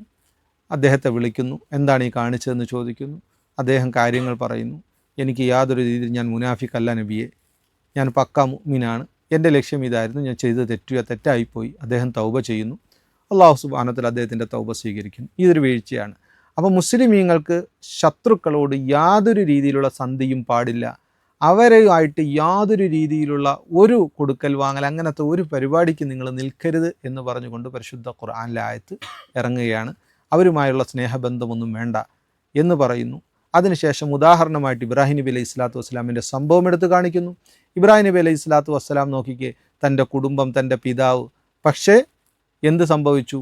അവർ അള്ളാഹുവിനെ ധിക്കരിച്ചതിൻ്റെ പേരിൽ ഇബ്രാഹിം നബി അലൈഹി സ്വലാം ആ ബന്ധങ്ങൾ മുഴുവനും മുറിച്ച് കളയുകയാണ് ചെയ്തത്. സ്വന്തം പിതാവിൻ്റെ വിഷയത്തിൽ അദ്ദേഹം അള്ളാഹുവിനോട് എന്ത് ചെയ്തു? ഇസ്തിഗ്ഫാർ ചെയ്തെങ്കിലും പിതാവ് ഒരിക്കലും ഇസ്ലാമിലേക്ക് കടന്നു വരില്ല എന്ന് ഉറപ്പായപ്പോൾ ഇബ്രാഹിം നബി എന്ത് ചെയ്തു? അതും ഉപേക്ഷിക്കുകയാണ് ചെയ്തത്. അപ്പോൾ ഇങ്ങനെ വരുമ്പോഴത്തേക്ക് സ്വാഭാവികമായിട്ട് ഈ നിയമം എല്ലാവർക്കും ബാധകമാണോ, അതോ എല്ലാ മുസ്ലിമീങ്ങൾക്കും ഈ ബാധകമാണോ എന്നൊരു ചോദ്യം വരാം. അപ്പോൾ കൃത്യമായി പരിശുദ്ധ ആയത്തിലൂടെ അള്ളാഹു സുബ്ഹാനഹു വ തആല കൃത്യമായി പറയുന്നു, ലാ യൻഹാകുമുല്ലാഹു അനില്ലദീന ലം യുഖാതിലൂക്കും ഫിദ്ദീൻ. എല്ലാ മുസ്ലിമീങ്ങളുമല്ല, നിങ്ങളുമായിട്ട് യുദ്ധത്തിലേർപ്പെടാത്ത, നിങ്ങളുടെ നാടുകളിൽ നിന്ന് ഓടിക്കാത്ത, നിങ്ങൾക്കെല്ലാ അർത്ഥത്തിൽ നിങ്ങളുമായിട്ട് യാതൊരു ശത്രുതയും ഇല്ലാത്ത അമുസ്ലിമീങ്ങള, അങ്ങനെയുള്ള കാഫിര്യങ്ങളാണ് എങ്കിൽ അവരോട് നിങ്ങൾ ഉപകാരം ചെയ്യണം, അവരോട് നിങ്ങൾ നീതി പുലർത്തണം. കാരണം അള്ളാഹു നീതി പുലർത്തുന്നവരെ ഇഷ്ടപ്പെടുന്നു. അവരല്ല നമ്മുടെ വിഷയം. ഇത് നമ്മുടെ ശത്രുഭാഗത്തുള്ള, നമ്മളെ വീടുകളിൽ നാടുകളിൽ നിന്ന് പുറത്താക്കിയ മക്കാ മുശ്രിക്കീങ്ങൾ, നമ്മളോട് യുദ്ധം ചെയ്യുന്ന മക്കാ മുശ്രിക്കീങ്ങൾ, നമ്മളെവിടെ വെച്ച് കണ്ടാലും കൊല്ലാൻ തീരുമാനിച്ച് നടക്കുന്ന മക്കാ മുശ്രിക്കീങ്ങൾ, ഇവരോടാണ് ഈ സമീപനം ചെയ്യേണ്ടതെന്നും, അല്ലാതെ നിങ്ങളുമായിട്ട് യുദ്ധം ചെയ്യാത്ത മുശ്രിക്കീങ്ങൾ, നിങ്ങളുമായിട്ട് യാതൊരു പ്രശ്നത്തിനും വരാത്ത മുശ്രിക്കീങ്ങളോട് ഒരിക്കലും നിങ്ങൾ ആ സമീപനം ചെയ്യരുത്. അവരുമായിട്ട് നിങ്ങൾക്ക് സ്നേഹബന്ധം കൊണ്ടുപോകുന്നതിന് തടസ്സമില്ല എന്ന് കൃത്യമായി പരിശുദ്ധ ഖുർആൻ ഈ ആയത്തുകളിലൂടെ അല്ലാഹു സുബ്ഹാനഹു വ തആല പറയുന്നുണ്ട്. അടുത്തത് സൂറത്തു സഫാണ്. തങ്ങൾ സല്ലല്ലാഹു അലൈഹി വസല്ലം തങ്ങളുടെ മദീന ജീവിതത്തിൽ തന്നെ അവതരിച്ച സൂറത്താണ്. 14 ആയത്തുകളും 2 റുക്കുവുമാണ് ഈ സൂറത്തിലുള്ളത്. ഈ സൂറത്തിൻ്റെ പ്രമേയം തന്നെ മുനാഫിക്കീങ്ങൾ യഹൂദികളുമായി ചേർന്ന് മുസ്ലിമീങ്ങൾക്കെതിരെ ഒരുപാട് ഗൂഢാലോചനകൾ നടത്തുകയും അവരെ ഉപദ്രവിക്കാനുള്ള പല പണികൾ എടുക്കുകയും ചെയ്യുന്നൊരു സാഹചര്യം. അപ്പം പരിശുദ്ധ ഖുർആനിലൂടെ പറയുകയാണ്, ബനു ഇസ്രായേൽ, ഈ ജൂതന്മാർ, ഇക്കാര്യം ഇവരുടെ പ്രവാചകനായ മൂസാ നബിയോടും ചെയ്തതാണ്, ശേഷം വന്ന ഈസാ അലൈഹി സ്വലാത്തു വസ്സലാമിനോടും ചെയ്തതാണ്. ഇവരെല്ലാം തന്നെ കൃത്യമായി പറഞ്ഞതാണ്, ലിമതു ഉദൂനനി, എന്തിനാണ് എന്നെ ഉപദ്രവിക്കുന്നതെന്ന് മൂസാ അലൈഹി സ്വലാം അവരോട് ചോദിച്ചതാണ്. അപ്പോൾ കൃത്യമായി ഈസാ അലൈഹി സ്വലാമും പറഞ്ഞതാണ്, ഞാൻ നിങ്ങളുടെ മേൽ അയക്കപ്പെട്ട പ്രവാചകനാണ്. അതേപോലെ തന്നെ ഈസാ അലൈഹി സ്വലാത്തു വസ്സലാം പ്രവാചകൻ വരുന്ന കാര്യവും അവർക്ക് പറഞ്ഞു കൊടുത്തിരുന്നു, ഇനിയൊരു പ്രവാചകൻ വരുന്നു എന്ന്. ആ പ്രവാചകൻ്റെ പേര് അഹ്മദ് എന്നാണ് എന്ന്. കാരണം അഹ്മദ് എന്നത് ഇന്നും അവരുടെ ഈ ബൈബിളുകളിൽ ഫാർഖലീത്ത് എന്ന് പറഞ്ഞ പേരിൽ അതിൻ്റെ കറക്റ്റ് വ്യാഖ്യാനം എന്ന് പറയുന്നത് സ്തുതിക്കപ്പെടുക എന്നാണ്. പിന്നെ കുറേ കാലഘട്ടത്തിന് ശേഷം തിരുത്തലുകൾ വന്ന് പിന്നെ അതിനെ വേറെ വാഗ്ദത്വ മസീഹ എന്നാണെന്നും മഊദായ, അതായത് വാഗ്ദത്തമായ വ്യക്തിയാണെന്നൊക്കെ പറഞ്ഞുകൊണ്ട് പിന്നെ അതിനെ തിരുത്തുന്നുണ്ടെങ്കിലും യഥാർത്ഥത്തിൽ പലയിടത്തും ഈ ഫാർഖലീത്ത്, അതായത് ഈസാ അലൈഹി സ്വലാത്തു വസ്സലാമിന് ശേഷം വരുന്ന ഫാർഖലീത്ത് അത് നബിതങ്ങൾ സല്ലല്ലാഹു അലൈഹി വസല്ലം തന്നെയാണ് എന്ന് കൃത്യമായി മനസ്സിലാക്കാൻ കഴിയും. എന്തായാലും ഇങ്ങനൊരു പ്രവാചകൻ വരുമെന്നും ആ പ്രവാചകൻ വന്ന് നമ്മളോടൊപ്പം നിങ്ങളോടൊപ്പം കൂടുതൽ കാലം താമസിക്കുമെന്നൊക്കെ പറഞ്ഞുകൊണ്ട് ബൈബിളിലുണ്ട്. ചുരുക്കത്തിൽ അങ്ങനെ വന്ന പ്രവാചകൻ, അങ്ങനെ അവരോട് ദഅവത്ത് ചെയ്യാമെന്ന പ്രവാചകനെ വരെ അവർ ഉപദ്രവിക്കുകയും ബുദ്ധിമുട്ടിക്കുകയൊക്കെ ചെയ്ത ഒരു കൗമാണ് ഇവർ. അപ്പോൾ ഇവരിൽ നിന്ന് നിങ്ങൾ കൂടുതലൊന്നും നല്ലത് പ്രതീക്ഷിക്കേണ്ട കാര്യമില്ല എന്നാണ് ഈ സൂറത്തിൽ നിന്നും പ്രധാനമായിട്ട് മനസ്സിലാകുന്നത്. അതിനുശേഷം അള്ളാഹുവിനെ കൊണ്ട് വിശ്വസിക്കുകയും അള്ളാഹുവിൻ്റെ മാർഗത്തിൽ ജിഹാദ് ചെയ്യുകയും ചെയ്യുന്നത് നല്ലൊരു കച്ചവടമായിട്ട് അള്ളാഹു പരിചയപ്പെടുത്തുന്നു. അതിന് സ്വർഗത്തിൽ കിട്ടുന്ന പ്രതിഫലങ്ങളെല്ലാം തന്നെ ഈ സൂറത്തിൻ്റെ തുടക്കം തന്നെ ഒരു ആയത്തിൽ യാ അയ്യുഹല്ലദീന ആമനൂ ലിമ തഖൂലൂന മാ ലാ തഫ്അലൂൻ എന്ന ഒരു പ്രയോഗം. അപ്പോൾ അത് സഹാബാക്കൾ ഈ ജിഹാദിൻ്റെ ആയത്തൊക്കെ ഇറങ്ങിയിരുന്നെങ്കിൽ, കുറച്ച് പേരിങ്ങനെ ആഗ്രഹിച്ചു, ജിഹാദിൻ്റെ ആയത്തൊക്കെ ഒന്ന് ഇറങ്ങിയിരുന്നെങ്കിൽ നമുക്ക് ജിഹാദ് ചെയ്യാമായിരുന്നല്ലോ, അപ്പോൾ ആ ആയത്ത് എന്താ ഇറങ്ങാത്തത്, ഈ ആയത്ത് എന്താ ഇറങ്ങാത്തത് എന്നൊക്കെ പറഞ്ഞ് വലിയ ആവേശം കാണിക്കുന്നൊരവസ്ഥ. അപ്പോൾ അവരെ ഒന്ന് പരിശുദ്ധ ആയത്തിലൂടെ പറയുകയാണ്, ലിമ തഖൂലൂന മാ ലാ തഫ്അലൂൻ, നിങ്ങൾക്ക് ചെയ്യാൻ പറ്റാത്ത കാര്യം എന്തിനാ ഈ പറഞ്ഞുകൊണ്ട് നടക്കുന്നത്? ഇപ്പം ഞാൻ അങ്ങനെ ചെയ്യാം ഇങ്ങനെ ചെയ്യാമെന്ന് പറഞ്ഞുകൊണ്ട് വലിയ തൻ്റെ ഇടത്തോടെ ഒന്നും എന്ത് ചെയ്യേണ്ടതില്ല. അള്ളാഹിൻ്റെ മുമ്പിൽ വലിയ ചലഞ്ച് എടുക്കേണ്ട കാര്യമൊന്നുമില്ല. ആയത്ത് ഇറങ്ങിക്കഴിയുമ്പോൾ നിങ്ങളെ കൊണ്ട് അത് ചെയ്യാൻ പറ്റത്തുമില്ല. പ്രത്യേകിച്ച് ജിഹാദുമായി ബന്ധപ്പെട്ട ആയത്തുകൾ. ഇത് ഇമാം അഹമ്മദ് ബഗവി റഹ്മത്തുള്ളാഹി തആല റിപ്പോർട്ട് ചെയ്യുന്ന ഹദീസിൽ നമുക്കിത് കാണാൻ കഴിയും. ഈ ആയത്ത് ഇറങ്ങാനുള്ള പശ്ചാത്തലം ഇതാണ്. സഹാബാക്കൾ ഇങ്ങനെ അതുമായി ബന്ധപ്പെട്ട ആയത്തൊന്നും വന്നിരുന്നെങ്കിൽ നമുക്ക് കുറച്ച് കൂടുതൽ ഇത് ചെയ്യാമായിരുന്നു, നമുക്ക് ജിഹാദ് ചെയ്യാമായിരുന്നു എന്നൊക്കെ പറഞ്ഞ സമയത്താണ് ആയത്ത് ഇറങ്ങിയത്. പിന്നെ അതിനുശേഷം ഇതിൻ്റെ അവസാന ഭാഗത്ത് ഈസാ അലൈഹി സ്വലാത്തു വസ്സലാം ഈസാ അലൈഹി സ്വലാത്തു വസ്സലാമിൻ്റെ ഹവാരിയങ്ങൾ പറഞ്ഞ വാക്കെടുത്ത് ഉദ്ധരിക്കുകയാണ്. ഹവാരിയങ്ങൾ എന്ന് പറഞ്ഞാൽ നബിതങ്ങൾക്ക് സല്ലല്ലാഹു അലൈഹി വസല്ലം തങ്ങൾക്ക് സഹാബി പോലെയാണ്. ഈസാ അലൈഹി സ്വലാത്തു വസ്സലാമിൻ്റെ കൂടെ അടിയുറച്ച് നിന്ന ആൾക്കാർക്ക് ഹവാരി എന്നാണ് പറയുന്നത്. അപ്പോൾ അവർ എന്ത് ചെയ്തു? ഞങ്ങൾ അള്ളാഹിൻ്റെ സഹായികളാണ് എന്ന് പറഞ്ഞുകൊണ്ട് ഈസാ അലൈഹി സ്വലാത്തു വസ്സലാമിൻ്റെ ഒപ്പം നിന്നു. ഈസാ അലൈഹി സ്വലാം ആരാണ് സഹായികളെന്ന് ചോദിച്ചപ്പോൾ ഈ ഹവാരിയങ്ങളാണ് ഒപ്പം നിന്നത്. ബനു ഇസ്രായേൽ എല്ലാവരും എന്ത് ചെയ്തില്ല? കൂടെ നിന്നില്ല. ഒരു കൂട്ടം ആൾക്കാർ അവർ നിഷേധത്തിൻ്റെ സ്വഭാവം അന്നും ഉണ്ടായിരുന്നു. അപ്പോൾ അതുകൊണ്ട് അവരുടെ നിഷേധം കാര്യമാക്കണ്ട എന്നാണ് ഈ സൂറത്തിൽ നമുക്ക് പറയുന്നത്. അടുത്ത സൂറത്തുൽ ജുമുഅ ആണ്. 11 ആയത്തുകളും 2 റുക്കുവുമാണ് ഈ സൂറത്തിലുള്ളത്. ഈ സൂറത്തിൽ നബിതങ്ങൾ സല്ലല്ലാഹു അലൈഹി വസല്ലം തങ്ങൾ അള്ളാഹുവിനെ സ്തുതിച്ചുകൊണ്ട് നബിതങ്ങൾ സല്ലല്ലാഹു അലൈഹി വസല്ലം തങ്ങളുടെ ആഗമന ഉദ്ദേശത്തെ വ്യക്തമാക്കുകയാണ്. പരിശുദ്ധ ഖുർആൻ്റെ പാരായണം, സഹാബാക്കളെ തസ്ഗീത്ത് ചെയ്യുക, ഉമ്മത്തിനെ സംസ്കരിച്ചെടുക്കുക, അതുപോലെ തന്നെ ഖുർആനിലുള്ളത് എന്താണെന്ന് അവർക്ക് പഠിപ്പിച്ചു കൊടുക്കുക, അതുപോലെ തന്നെ നബിതങ്ങൾ സല്ലല്ലാഹു അലൈഹി വസല്ലം തങ്ങളുടെ വചനങ്ങൾ അവർക്ക് പഠിപ്പിച്ചു കൊടുക്കുക. ഈ രീതിയിൽ അവരെ സംസ്കരിക്കുക എന്നതാണ് നബിതങ്ങൾ സല്ലല്ലാഹു അലൈഹി വസല്ലം തങ്ങളുടെ ഏറ്റവും വലിയ ലക്ഷ്യം.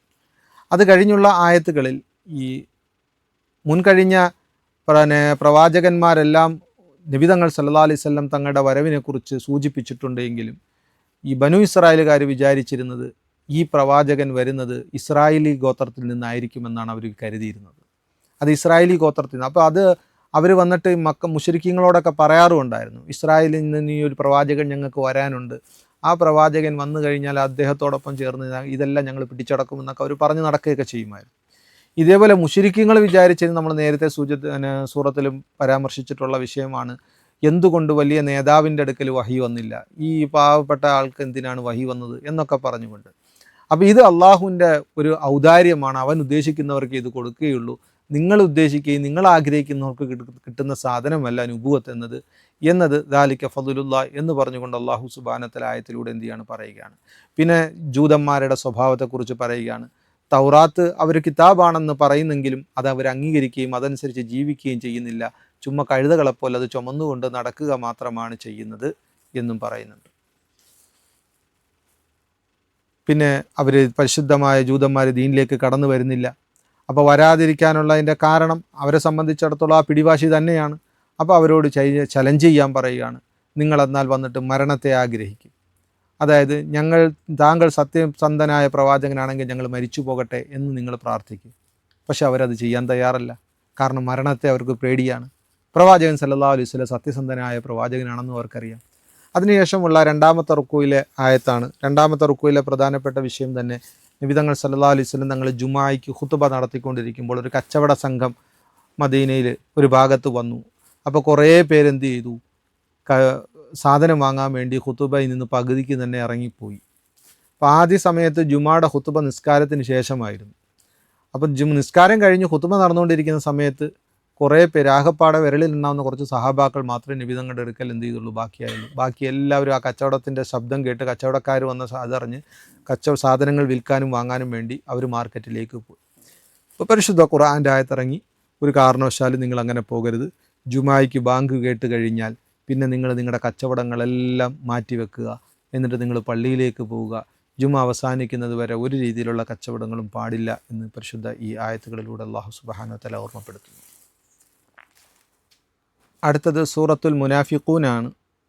11 ആയത്തുകളാണ് ഈ സൂറത്തിലുള്ളത്. 2 റുക്കൂഅ്. തങ്ങളുടെ മദീന ജീവിതത്തിൽ തന്നെ അവതരിച്ച സൂറത്താണ്. ഈ സൂറത്ത് മുനാഫിക്കീങ്ങളുടെ സ്വഭാവത്തെ കൃത്യമായി സഹാബാക്കളുടെ മുന്നിൽ വ്യക്തമാക്കി കൊടുക്കുന്ന സൂറത്താണ്. ഒരു സംഭവവുമായി ബന്ധപ്പെട്ട് നബിതങ്ങൾ സല്ലല്ലാഹു അലൈഹി വസല്ലം തങ്ങൾക്ക് മക്കയിലുള്ള ഒരു ഗോത്രം, ബനു മുസ്തലഖ് എന്ന് പറയുന്നൊരു ഗോത്രമുണ്ട്. അവർ അറബ് ഗോത്രമാണ്.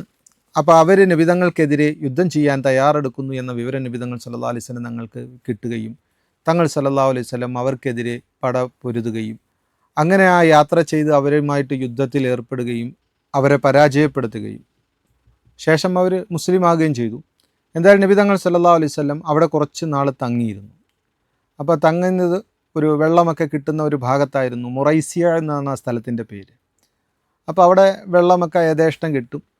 അവിടെ നബി തങ്ങൾ സല്ലല്ലാഹു അലൈഹി വസല്ലം തങ്ങളുടെ സൈന്യവും അവിടെ കുറേ നാൾ തമ്പടിക്കാനുള്ള പദ്ധതിയായിരുന്നു. അങ്ങനെ ആ സന്ദർഭത്തിൽ ഒരു അൻസാരിയും ഒരു മുഹാജിറുമായ സഹാബിയുടെ ഇടയിൽ ചില തർക്കമുണ്ടായി. അപ്പോൾ തർക്കമുണ്ടായി, വെള്ളമെടുക്കുന്നതുമായി ബന്ധപ്പെട്ട് എന്തോ വിഷയത്തിൽ തർക്കമുണ്ടായപ്പോൾ അൻസാരി തൻ്റെ സഹായത്തിന് വേണ്ടി ബാക്കിയുള്ള അൻസാരികളെ വിളിച്ചു.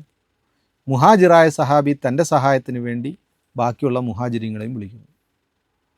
അങ്ങനെ ഒരു സംഘർഷാവസ്ഥ എത്തി. ഇത് അൻസാരി മുഹാജിറുകളുടെ ഇടയിലേക്ക് വിഷയം വന്നു. അങ്ങനെ വന്ന സമയത്ത് ആരോ വന്നു നബി തങ്ങൾ സല്ലല്ലാഹു അലൈഹി വസല്ലം തങ്ങളെ വിവരം അറിയിക്കുന്നു. നബി തങ്ങൾ സല്ലല്ലാഹു അലൈഹി വസല്ലം തങ്ങൾ പെട്ടെന്ന് അവിടെ വരുന്നു. വന്നുകൊണ്ട് നബി തങ്ങൾ സല്ലല്ലാഹു അലൈഹി വസല്ലം അവരോട് പറയുന്നു, ഇത് സ്വജനപക്ഷപാതിത്വം, ഇത് ജാഹിലിയത്താണ്, ഇതിൽ നിന്ന് രക്ഷപ്പെടുത്താനാണ് ഞാൻ നിങ്ങൾക്ക് വന്നത്. അതുകൊണ്ടൊരു കാരണവശാലും ഇങ്ങനെയുള്ള കാര്യങ്ങൾ ഉണ്ടാകാൻ പാടില്ല എന്ന് പറഞ്ഞ് നബി തങ്ങൾ സല്ലല്ലാഹു അലൈഹി വസല്ലം പരസ്പരം സുലുഹാക്കുകയും ആ സഹാബാക്കൾ പരസ്പരം സുലുഹായി പ്രശ്നങ്ങളെല്ലാം തീർന്നു. തങ്ങൾ സല്ലല്ലാഹു അലൈഹി വസല്ലം അങ്ങനെ ഇരിക്കുന്ന സമയത്ത് മുനാഫിഖുകളുടെ നേതാവായ അബ്ദുല്ലാഹി ബിൻ ഉബയ്യ് കാര്യം അറിയുകയാണ്. അപ്പോൾ അയാൾ ഇത് അറിഞ്ഞിട്ട് ഇതൊരു അവസരമാണെന്ന് കണ്ടുകൊണ്ട് അൻസാരികളുടെ അടുക്കൽ പോയിട്ട് പറയുകയാണ്, നിങ്ങൾ അഭയം കൊടുത്തു, ഒന്നുമില്ലാതെ വന്നവരുടെ അവസ്ഥ ഇപ്പം കണ്ടില്ലേ, ഇപ്പം നമുക്കെതിരെ അവരെന്ത് ചെയ്യാൻ തുടങ്ങി, സംസാരിക്കാൻ തുടങ്ങി, നമ്മുടെ ആൾക്കാരെ അടിക്കാൻ തുടങ്ങി, പ്രശ്നമാക്കാൻ തുടങ്ങി. ഇവരെ നമ്മളിങ്ങനെ വിട്ടാൽ ശരിയാകില്ല, മദീനയിൽ ചെന്ന് കഴിഞ്ഞാൽ ഇവരെ നമ്മൾ പുറത്താക്കണം. അപ്പോൾ അവൻ പറയുന്ന വാക്ക് തന്നെ, മദീനയിൽ ചെന്ന് കഴിഞ്ഞാൽ അഭിമാനികളായ നമ്മൾ, അഭിമാനമില്ലാത്ത നിസാരന്മാരായ ഇവന്മാരെ പുറത്താക്കണം എന്നൊരു വാക്കും കൂടെ എന്ത് ചെയ്യും, പറയും. അപ്പോൾ അൻസാറുകളിൽപ്പെട്ട ഒരു സഹാബി സെയ്ദ് ബിൻ അർക്കം റളിയല്ലാഹു തആല അൻഹു നബി തങ്ങൾ സല്ലല്ലാഹു അലൈഹി വസല്ലം തങ്ങളുടെ അടുക്കൽ പോയിട്ട് ഇത് പറയും, വിവരം പറയും. അബ്ദുല്ലാഹി ബിൻ ഉബയ്യ് പ്രശ്നം ഉണ്ടാക്കുന്നുണ്ട്, ഇങ്ങനെയൊക്കെയാണ് പറഞ്ഞത് എന്ന് പറയും. നബി തങ്ങൾ സല്ലല്ലാഹു അലൈഹി വസല്ലം തന്നെ അബ്ദുല്ലാഹി ബിൻ ഉബയ്യെ വിളിക്കും. ഇയാൾ വലിയ വാക്ചാതുര്യമുള്ള, കാണാനും ഒക്കെയുള്ള വലിയ എടുപ്പുള്ള ഒരാളാണ്. ഇയാൾ വന്നുകൊണ്ട് ഭയങ്കര അത്ഭുതത്തോടെ, ഞാൻ അങ്ങനെ പറയൂ നബിയെ, ഞാൻ അങ്ങനെ പറഞ്ഞിട്ടില്ല എന്നൊക്കെ പറഞ്ഞുകൊണ്ട് നല്ല വാക്ചാതുര്യത്തോടുകൂടെ നബി തങ്ങൾ സല്ലല്ലാഹു അലൈഹി വസല്ലം തങ്ങളുടെ അടുത്ത് സംസാരിക്കുകയാണ്. അങ്ങനെ സംസാരിച്ചു. നബി തങ്ങൾ സല്ലല്ലാഹു അലൈഹി വസല്ലം വിഷയം വിട്ടു. ഒരു പക്ഷേ അബ്ദുല്ലാഹി ബിൻ സെയ്ദ് ബിൻ അർക്കമിന് സംശയിച്ചതായിരിക്കാം, അദ്ദേഹത്തിന് തോന്നിയതായിരിക്കാം എന്ന് പറഞ്ഞ് നബി തങ്ങൾ സല്ലല്ലാഹു അലൈഹി വസല്ലം വിഷയത്തെ വിട്ടു. പക്ഷേ യാത്ര മദീനയിലെത്തുന്നതിന് മുമ്പ് പരിശുദ്ധ ഖുർആൻ്റെ ആയത്തിറങ്ങുന്നു. സെയ്ദ് ബിൻ അർക്കം റളിയല്ലാഹു അൻഹു പറഞ്ഞ കാര്യം ശരിയാണ് എന്നും, എത്രത്തോളം ഈ അബ്ദുല്ലാഹി ബിൻ ഉബയ്യ് പറഞ്ഞ ആ വാക്ക് തന്നെ പരിശുദ്ധ ഖുർആൻ എടുത്ത് ഉദ്ധരിക്കുകയാണ്. അവർ മദീനയിൽ ചെന്ന് കഴിഞ്ഞാൽ ഇസ്സത്തുള്ളവർ, അതായത് അഭിമാനികളായ ആൾക്കാർ നിസാരന്മാരെ പുറത്താക്കും എന്നയാൾ പറഞ്ഞു എന്ന വാക്ക് പോലും പരിശുദ്ധ ഖുർആൻ അങ്ങനെ തന്നെ എടുത്ത് ഉദ്ധരിക്കുകയാണ്. ഈ സഹാബി പറഞ്ഞത് സത്യമാണ് എന്നതിലേക്ക്. അതിനുശേഷം ഉള്ള ആയത്തിൽ നമ്മുടെ സമ്പത്തും നമ്മുടെ മക്കളൊന്നും അള്ളാഹുവിൻ്റെ സ്മരണയിൽ നിന്ന് നമ്മളെ മതിമറക്കാൻ പാടില്ല, അതൊക്കെ വെച്ചുകൊണ്ട് നമ്മൾ അള്ളാഹുവിൽ നിന്ന് അകലാൻ പാടില്ല എന്നുള്ള സൂചന തരികയാണ്. നമുക്ക് മരണം വരുന്നതിന് മുമ്പ് തന്നെ അള്ളാഹുവിൻ്റെ മാർഗത്തിൽ ചെലവഴിക്കാനും, കാരണം ഒരാളുടെ മരണം എത്തിക്കഴിഞ്ഞാൽ പിന്നെ ഒരല്പം പോലും പിന്തിക്കുകയില്ല, നമ്മൾക്ക് ചെയ്യാനുള്ള അമലുകളെല്ലാം തന്നെ മരണത്തിന് മുമ്പ് നമ്മൾ ചെയ്യണം എന്നുള്ള നിർദ്ദേശങ്ങളാണ് സൂറത്തിൻ്റെ അവസാന ഭാഗത്തായിട്ട് അള്ളാഹു നമുക്ക് നൽകുന്നത്. അതിനുശേഷമുള്ള സൂറത്തു തഗാബുനാണ്. 18 ആയത്തുകളാണ് ഈ സൂറത്തിൽ, 2 റുക്കുവാണ് ഈ സൂറത്തിലുള്ളത്. ചില മുഫസ്സിരീങ്ങൾ പറയുന്ന ഈ സൂറത്തിൻ്റെ ചില ആയത്തുകൾ ഇത് മക്കയിൽ അവതരിച്ചതാണ് എന്ന്. എന്നാൽ കൂടുതൽ മുഫസ്സിരീങ്ങളുടെയും കാഴ്ചപ്പാട് സൂറത്തിൻ്റെ മുഴുവൻ ആയത്തുകളും മദീനയിൽ തന്നെയാണ് അവതരിച്ചിരിക്കുന്നത്. പക്ഷേ മക്കയിൽ അവതരിച്ച ആയത്തുകളിൽ പറയുന്ന പ്രമേയം, അതായത് ഇസ്ലാമിൻ്റെ അടിസ്ഥാന വിശ്വാസം, തൗഹീദ്, റിസാലത്ത്, ആഖിറത്തിലേക്കുള്ള ദഅവത്ത്, ഇതെല്ലാം തന്നെ ഈ സൂറത്തിൻ്റെ പ്രമേയമാണ്. ഈ വിഷയങ്ങളൊക്കെ തന്നെയാണ് ഈ സൂറത്തിൽ എന്ത് ചെയ്യുന്നത്, പ്രതിപാദിക്കുകയും ചെയ്യുന്നത്. അതുപോലെ ഈ സൂറത്തിൽ നമ്മുടെ കുടുംബക്കാർ, നമ്മുടെ ഭാര്യ, മക്കൾ, അവരാരും തന്നെ അള്ളാഹുവിനെയും അവൻ്റെ ആഖിറത്തിൻ്റെയും വിശ്വാസത്തിന് നമ്മളോടൊപ്പം നിൽക്കുന്നില്ല എങ്കിൽ മനസ്സിലാക്കണം അവർ നമ്മുടെ ഗുണകാംക്ഷികളല്ല എന്ന്. നമ്മൾ ദീനിൻ്റെ അമല് ചെയ്യുന്നതിന്, അള്ളാഹുവിൻ്റെ കൽപ്പന അനുസരിച്ച് നമ്മൾ ജീവിക്കുന്നതിന് നമ്മുടെ കുടുംബം നമുക്ക് തടസ്സമാണെങ്കിൽ നമ്മൾ മനസ്സിലാക്കേണ്ടത് യഥാർത്ഥത്തിൽ അവർ നമ്മുടെ ഗുണം ആഗ്രഹിക്കുന്നില്ല, നമ്മളുടെ രക്ഷ ആഗ്രഹിക്കുന്നില്ല എന്ന് നമ്മൾ എന്ത് ചെയ്യണം, മനസ്സിലാക്കണം. അതല്ലാതെ അവർ പറയുന്ന കേട്ടുകൊണ്ട് അള്ളാഹുവിൻ്റെ നിയമങ്ങളെ നമ്മൾ ഒരിക്കലും കാറ്റിൽ പറത്താൻ പാടില്ല. എന്നുള്ള സൂചന ഈ സൂറത്തിൽ നമുക്ക് നൽകുന്നുണ്ട്. പിന്നെ അതിനുശേഷം ഈ സൂറത്തിൽ ഒരു പ്രയോഗമുണ്ട്. അതായത് നാളെ വരുമ്പോൾ കാഫിരീങ്ങൾ, സത്യനിഷേധികൾ, മുസ്ലിമീങ്ങളുടെ അനുഗ്രഹം എല്ലാം കാണുമ്പോൾ ആകെ ഖേദിച്ചുകൊണ്ട് ഞങ്ങളും നിങ്ങളെപ്പോലെ ആയാൽ മതിയായിരുന്നു എന്ന് പറഞ്ഞ് നിൽക്കുന്ന ഒരു സാഹചര്യമുണ്ട്. ഇതിന് തഗാബുൻ എന്നാണ് പറയുന്നത്. അപ്പോൾ ഇതിന് ഷാ അബ്ദുൽ ഖാദിർ റഹ്മത്തുള്ളാഹി തആല അലൈഹി ഇതിന് വിവർത്തനം കൊടുത്തിരിക്കുന്നത് ജയപരാജയത്തിൻ്റെ ദിവസം എന്നാണ്. യൗമുത് തഗാബുൻ, ദാലിക യൗമുത് തഗാബുൻ എന്ന പ്രയോഗം ഈ പരിശുദ്ധ സൂറത്തിലുണ്ട്. അതിന് അബ്ദുൽ ഖാദിർ റഹ്മത്തുള്ളാഹി തആല അലൈഹി അദ്ദേഹത്തിൻ്റെ ഖുർആൻ്റെ വ്യാഖ്യാനത്തിൽ അദ്ദേഹം പറഞ്ഞിരിക്കുന്നത് ജയപരാജയത്തിൻ്റെ ദിവസം എന്നാണ് ഉറുദുവിൽ. ഇതേ തർജ്ജമ തന്നെയാണ് ഷെയ്ഖുൽ ഹിന്ദ് റഹ്മത്തുള്ളാഹി തആല അലൈഹി അദ്ദേഹത്തിൻ്റെ കിതാബിൽ കൊടുത്തിരിക്കുന്നത്. അപ്പം ഇത് യഥാർത്ഥത്തിൽ ഒരു ജയപരാജയത്തിൻ്റെ ദിവസമാണ്. എന്ന് വെച്ചാൽ പരാജയപ്പെട്ടവർ ഖേദിക്കുന്ന ദിവസം, മുഅ്മിനീങ്ങളുടെ സൗഭാഗ്യങ്ങളെല്ലാം കണ്ടുകൊണ്ട് ഖേദിക്കുന്ന ദിവസമാണ്. അതുകൊണ്ടാണ് ഈ സൂറത്തിന് സൂറത്തു തഗാബുൻ എന്ന പേര് വന്നത്. ശേഷം അവസാനം അള്ളാഹുവിന് വേണ്ടി കടം കൊടുക്കാൻ തയ്യാറുള്ള ആരാണ്? അതായത് നിങ്ങൾ അള്ളാഹുവിന് വേണ്ടി നല്ലതുപോലെ കടം കൊടുക്കുകയാണെങ്കിൽ അള്ളാഹു നിങ്ങൾക്ക് ഇരട്ടിപ്പിച്ച് തരും, നിങ്ങളുടെ പാപങ്ങൾ പുറത്തു തരും എന്നുള്ള കാര്യം കൂടെ അള്ളാഹു പറയുന്നുണ്ട്. കാരണം നമ്മൾ കടം കൊടുക്കുക എന്ന് പറഞ്ഞാൽ അള്ളാഹുവിൻ്റെ ദീനിന് വേണ്ടി നമ്മൾ എന്ത് ചെയ്യുക, ജീവിക്കുക, അമൽ ചെയ്യുക. അതൊരു കടമാണ്. കാരണം അതിന് പ്രതിഫലമായിട്ട് നമുക്ക് തിരിച്ചു വരും. കടം കൊടുക്കുന്ന വസ്തുക്കൾക്ക് നമുക്കൊരു ഉറപ്പുണ്ട്, സാധനം തിരിച്ചു കിട്ടുമെന്ന്. കച്ചവടത്തിനിടുന്ന സാധനത്തിന് നമുക്ക് ഉറപ്പില്ല, കാരണം നഷ്ടത്തിൽ വന്നാൽ നമ്മുടെ പൈസ പോകും. പക്ഷേ കടമായിട്ടാണ് നമ്മൾ കൊടുക്കുന്നതെങ്കിലോ, എന്നതുപോലെ നമ്മൾ ചെയ്യുന്ന അമലുകൾ എന്താണ്, കടമാണ്. അപ്പോൾ ഈ കടം എന്ന് പറയുമ്പോൾ അത് തിരിച്ചു വരും. അപ്പോൾ അത് പ്രതിഫലത്തിൻ്റെ രൂപത്തിൽ നമുക്ക് തിരിച്ചു വരാനുള്ളതാണ് എന്ന് അല്ലാഹു സുബ്ഹാനഹു വ തആല ഈ സൂറത്തിൻ്റെ അവസാന ഭാഗത്തായിട്ട് ഓർമ്മിപ്പിക്കുന്നു. അത് കഴിഞ്ഞ് സൂറത്തു തലാഖാണ്. സൂറത്തു തലാഖ് 12 ആയത്തുകളും 2 റുക്കുകളുമാണുള്ളത്. ഇപ്പം തൊട്ട് മുമ്പുള്ള സൂറത്തിലും നമ്മുടെ കുടുംബം, നമ്മുടെ ഭാര്യ, മക്കൾ, നമ്മുടെ ദീനനുസരിച്ചുള്ള ജീവിതത്തിന് തടസ്സമാകുന്ന സന്ദർഭം, നമ്മുടെ ദീനനുസരിച്ച് ജീവിക്കാൻ അവർ സഹായകരാകുന്ന സന്ദർഭം, ഇതിനെക്കുറിച്ചൊക്കെ ഒരു സൂചന എന്ന തൊട്ട് മുമ്പുള്ള സൂറത്തുകളിൽ വന്നിരുന്നു. അപ്പോൾ അതുമായി ബന്ധപ്പെട്ട അടുത്തൊരു സൂറത്താണ് സൂറത്തു തലാഖ്. തലാഖ് എന്ന് പറഞ്ഞാൽ ദാമ്പത്തിക ജീവിതം. പരിശുദ്ധ ദീനിൻ്റെ കാഴ്ചപ്പാടനുസരിച്ച് വിവാഹം എന്നത് ഒരു ഭാര്യ ഭർത്താക്കന്മാരെ സംബന്ധിച്ചിടത്തോളം താൽക്കാലികമായ ഒരു കരാറല്ല, മറിച്ച് അവരുടെ ജീവിതാവസാനം വരെ ഒന്നിച്ചു പോകേണ്ട ഒരു കരാറാണ് ഈ വിവാഹം എന്നത്. എന്നാൽ പല സന്ദർഭങ്ങളിലും പല ഘട്ടങ്ങളിലായിട്ട് ഇവർക്ക് മുന്നോട്ട് പോകാൻ പറ്റാത്ത ചില സാഹചര്യങ്ങൾ ഉണ്ടാകാറുണ്ട്. അപ്പോൾ അങ്ങനെ വരുമ്പോൾ നമ്മൾ സ്വീകരിക്കേണ്ട നിലപാട് എന്താണ് എന്നുള്ളതാണ് ഈ സൂറത്തിൻ്റെ പ്രധാനപ്പെട്ട വിഷയം. ഇത് സൂറത്തു നിസായിൽ നമ്മൾ ഇതിനെക്കുറിച്ച് ചർച്ച ചെയ്തതാണ്. അപ്പം പല കാഴ്ചപ്പാടുള്ളവരുണ്ട്. നമ്മൾ ഇപ്പോൾ യൂറോപ്യൻ കാഴ്ചപ്പാടൊക്കെ ആണെങ്കിൽ ചെറിയ രീതിയിൽ എന്തെങ്കിലും പ്രശ്നം വന്നു കഴിഞ്ഞാൽ തന്നെ ഇവരെന്താകും, വിവാഹബന്ധം വേർപെടുത്തുന്ന രീതി. അതേസമയം വേറെ ചില കാഴ്ചപ്പാട്, ഇപ്പോൾ ഇന്ത്യൻ കാഴ്ചപ്പാട് അനുസരിച്ചാണെങ്കിൽ മരിക്കുന്നത് വരെ എന്തൊക്കെ സംഭവിച്ചാലും വിവാഹം കഴിഞ്ഞു എന്നതിൻ്റെ പേരിൽ എന്ത് ചെയ്യുന്നു, അത് സഹിച്ച് ജീവിക്കേണ്ടി വരുന്നു, എന്തെല്ലാം പ്രശ്നം വന്നാലും. ഇത് രണ്ടും അപകടം പിടിച്ചതാണ്. രണ്ടാമത്തേൻ്റെ അപകടം ഒരുപക്ഷെ ഒന്നാമത്തേൻ്റെ അപകടത്തേക്കാൾ വലുതാണ്. കാരണം ഇത് ഒരാൾ മറ്റൊരാളെ ആക്രമിക്കാനും കൊലപ്പെടുത്താനും ഒക്കെ കാരണമായി തീരും. തനിക്കിഷ്ടപ്പെടാത്ത ഒരാളോട് ജീവിക്കൂല. രണ്ടുപേരും തമ്മിൽ അകന്നു മാറാനും നിയമങ്ങളില്ല എങ്കിൽ അത് പിന്നെ വേറെ ചില ഇതിലേക്കൊക്കെ പോകാൻ സാധ്യതയുണ്ട്. ഇസ്ലാം ഇതൊരു മധ്യമായ കാഴ്ചപ്പാടാണ്. ഇപ്പോൾ തലാക്ക് ചെല്ലാം, ഇനി ഒരിക്കലും മുന്നോട്ട് പോകാൻ പറ്റുന്നില്ല എങ്കിൽ ഭാര്യ ഭർത്താക്കന്മാർ തമ്മിൽ പിരിയുന്നതിന് പ്രശ്നമില്ല. ഇനി ആ പിരിയുന്നത് കോടതി മുഖാന്തരം തന്നെ പിരിയണമെന്നുമില്ല. ഒരു മീഡിയേറ്ററിനെ വെച്ചുകൊണ്ട് വേണമെങ്കിൽ അവർക്ക് പിരിയാം. കാരണം ചിലപ്പോൾ ഇവരുടെ തമ്മിലുള്ള രഹസ്യം മൂന്നാമതൊരാൾ അറിയാൻ ഇവർ ആഗ്രഹിക്കുന്നില്ല എങ്കിൽ ഇവർക്ക് നേരിട്ട് സംസാരിച്ച് വേണമെങ്കിൽ പോലും പിരിയാം. മൂന്നാമതൊരാളെ അറിയിക്കാതെ തന്നെ വേണമെങ്കിലും പിരിയാം. ഈ രീതിയിലുള്ള അനുവാദങ്ങൾ എല്ലാ വിഷയങ്ങളും ചിലപ്പം മൂന്നാമൻ അറിയുന്നത് ചിലപ്പോൾ ഈ ഭാര്യ ഭർത്താക്കന്മാർ ഇഷ്ടപ്പെടുന്നില്ല. അപ്പോൾ അവർ തമ്മിൽ തീരുമാനിക്കുന്നു നമുക്കിനി മുന്നോട്ട് പോകാൻ കഴിയില്ല, പക്ഷേ നമ്മളുടെ പ്രശ്നങ്ങൾ വെളിയിൽ അറിയിക്കുകയും വേണ്ട എന്നുള്ള രീതിയിൽ. അപ്പോൾ അതിനുള്ള നിയമങ്ങൾ മുമ്പ് നമ്മളിതിനെക്കുറിച്ച് സൂചിപ്പിച്ചതാണ്. ഈ സൂറത്തിൽ തലാക്ക് കഴിഞ്ഞാൽ അതുമായി ബന്ധപ്പെട്ട ഇദ്ദ, തലാക്ക് ചെല്ലേണ്ടത്.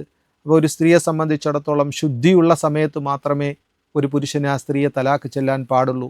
അങ്ങനെ തലാക്ക് ചെല്ലിക്കഴിഞ്ഞാൽ അവൾ ഇദ്ദയിരിക്കണം. അത് കർമ്മശാസ്ത്ര പണ്ഡിതർ അഭിപ്രായ വ്യത്യാസമുണ്ട്. ഈ ഖുറൂ എന്നാണ് ഖുർആൻ ഇതിന് ഉപയോഗിച്ച വാക്ക് തന്നെ. അത് അവരുടെ 3 ശുദ്ധിയാണോ അതല്ല 3 പീരീഡ് ടൈമാണോ, എന്തായാലും 3 മാസമാകും.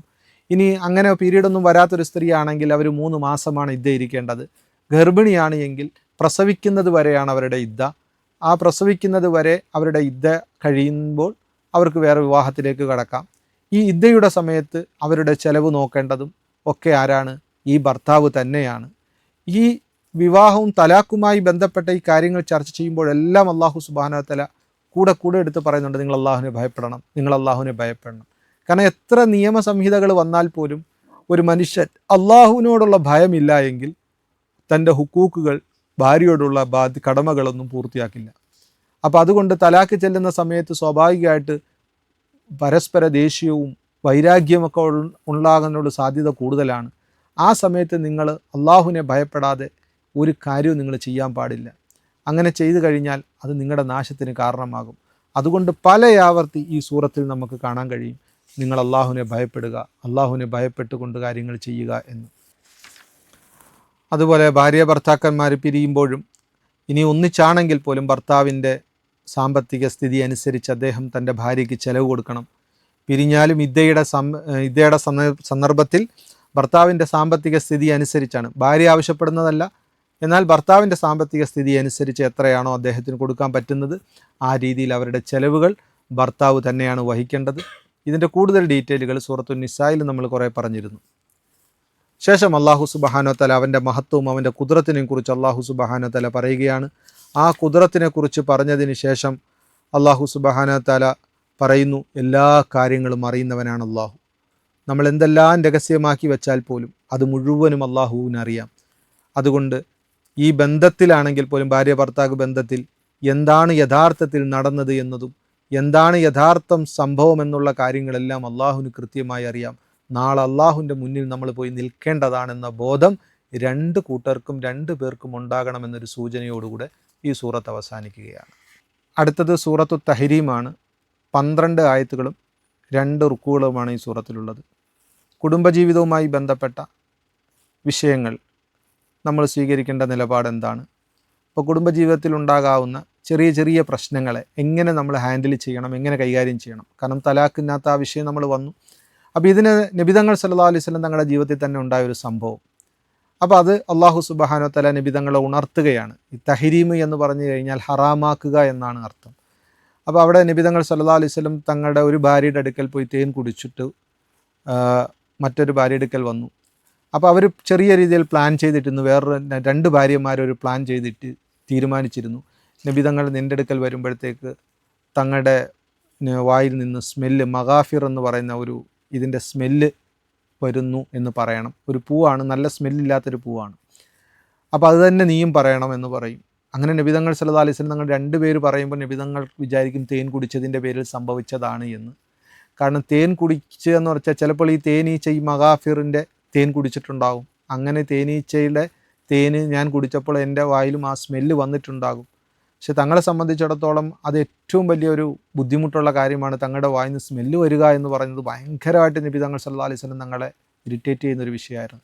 കാരണം ഒരു ദിവസം 5 നേരവും നബി തങ്ങൾ മിസ്വാക്ക് ചെയ്യും. അന്ന് കൂടാതെ ഇടയ്ക്കിടയ്ക്ക് നബി തങ്ങൾ മിസ്വാക്ക് ചെയ്യുന്നതാണ്. അപ്പോൾ എന്നിട്ടും ഇത് വന്നു എന്ന് പറഞ്ഞപ്പോഴത്തേക്ക് തങ്ങൾക്കത് സഹിക്കാൻ പറ്റിയില്ല. തങ്ങൾ പറഞ്ഞു, ഇനി മേലിൽ ഞാൻ തേൻ കുടിക്കത്തില്ല എന്ന് സത്യം ചെയ്തു. അപ്പോൾ അള്ളാഹു സുബ്ഹാനഹു വ തആല ആയത്തിലൂടെ പറഞ്ഞു, എന്തിനാണ് അള്ളാഹു ഹലാലാക്കിയതിന് താങ്കൾ ഹറാമാക്കാൻ പോയത്? താങ്കൾ എന്തിനാണ് അള്ളാഹു ഹലാലാക്കിയതിന് ഹറാമാക്കാൻ പോകുന്നത്? താങ്കളുടെ ഭാര്യമാരെ തൃപ്തിപ്പെടുത്താൻ വേണ്ടിയാണോ? അപ്പം കുടുംബജീവിതത്തിൽ നമ്മളെപ്പോഴും ശ്രദ്ധിക്കേണ്ട ഒരു പ്രധാനപ്പെട്ട കാര്യമാണ് അള്ളാഹുവിൻ്റെ അഹ്കാമുകൾ ഒരു രീതിയിലും നമ്മൾ അതിനകത്ത് വിട്ടുവീഴ്ച ചെയ്യാൻ പാടില്ല. മറ്റുള്ളവരുടെ കുടുംബക്കാരുടെ തൃപ്തിക്ക് വേണ്ടി, ഭാര്യമാരെ തൃപ്തിപ്പെടുത്താൻ വേണ്ടി, മക്കളെ തൃപ്തിപ്പെടുത്താൻ വേണ്ടി അള്ളാഹുവിൻ്റെ വിധിവിലക്കുകളിൽ യാതൊരു രീതിയിലുള്ള കോംപ്രമൈസും നമ്മൾ ചെയ്യാൻ പാടില്ല. ഇവിടെ നബി തങ്ങൾ ഹലാലായ ഒരു സാധനം ഇനി ഞാൻ കഴിക്കില്ല എന്ന് സത്യം ചെയ്തു. അപ്പോൾ അത് അള്ളാഹ് ഹലാലാക്കിയതിന് താങ്കൾ എന്തിനാ ഹറാമാക്കാൻ പോകുന്നത്? തങ്ങളുടെ ഭാര്യമാരെ തൃപ്തിപ്പെടുത്താൻ വേണ്ടി. എന്നിട്ട് ശേഷം ഇവരുടെ ഇടയിൽ നടന്ന ഈ സംഭാഷണങ്ങളെല്ലാം അള്ളാഹു സുബ്ഹാനഹു വ തആല നബി തങ്ങൾക്ക് അറിയിച്ചു കൊടുക്കുകയാണ്. ഇതാണ് ഇവർ പ്ലാൻ ചെയ്തതാണ്, അല്ല നബി തങ്ങളുടെ വായിൽ അങ്ങനെ സ്മെല്ലൊന്നും ഇല്ലായിരുന്നു. അപ്പം നബി തങ്ങൾ സല്ലല്ലാഹു അലൈഹി വസല്ലം അതൊരാടുത്ത് ചോദിക്കുന്നു. അപ്പോൾ അതുമായി ബന്ധപ്പെട്ട കുറച്ച് സംഭവങ്ങളാണ് ഈ ആയത്തിൻ്റെ തുടക്കമുള്ളത്. അപ്പോൾ ആ വിഷയത്തിൽ ഭാര്യമാർക്കുള്ള ഉണർത്തലുമുണ്ട്. നബി തങ്ങൾക്ക് നിങ്ങളുടെ ഒന്നും ആവശ്യമില്ല. നബി തങ്ങളെ തലാഖ് ചൊല്ലിക്കഴിഞ്ഞാൽ അതിന് നിങ്ങളെക്കാൾ നല്ല ഭാര്യമാരെ അള്ളാഹു സുബ്ഹാനഹു വ തആല തങ്ങൾ സല്ലല്ലാഹു അലൈഹി വസല്ലം തങ്ങൾക്ക് പകരം കൊടുക്കും എന്നുള്ള കാര്യം കൂടെ എന്ത് ചെയ്യുന്നു, അറിയിക്കുന്നു. അതുകൊണ്ട് അള്ളാഹുവിനെ ഭയപ്പെടാൻ എല്ലാവരോടുമായിട്ട് നിർദ്ദേശം വരുന്നു. അതിനുശേഷം അള്ളാഹു സുബ്ഹാനഹു വ തആല തൗബ ചെയ്യാനുള്ള നിർദ്ദേശം തരുന്നു. കാരണം തൗബയുടെ വാതിൽ അടഞ്ഞിട്ടില്ല. തൗബ ചെയ്തു കഴിഞ്ഞാൽ അള്ളാഹു കൊടുക്കുന്ന പാപങ്ങൾ പുറത്തു കൊടുക്കുകയും സ്വർഗ്ഗപ്പൂന്തോപ്പുകളിലേക്ക് അള്ളാഹു പ്രവേശിപ്പിക്കുകയൊക്കെ ചെയ്യുന്നതായിട്ട് ഈ ആയത്തുകളിലൂടെ അള്ളാഹു സുബ്ഹാനഹു വ തആല പറയുകയാണ്. പിന്നെ അതിനുശേഷം കുഫാറുകളോടും മുനാഫിക്കിനോടും ശക്തമായ നിലപാട് സ്വീകരിക്കണം. അവരോട് യാതൊരു മയവും നമുക്ക് വേണ്ടതില്ല. കാരണം അവർ ജഹന്നമികളാണ്, ജഹന്നമിലെത്തേണ്ടവരാണ്.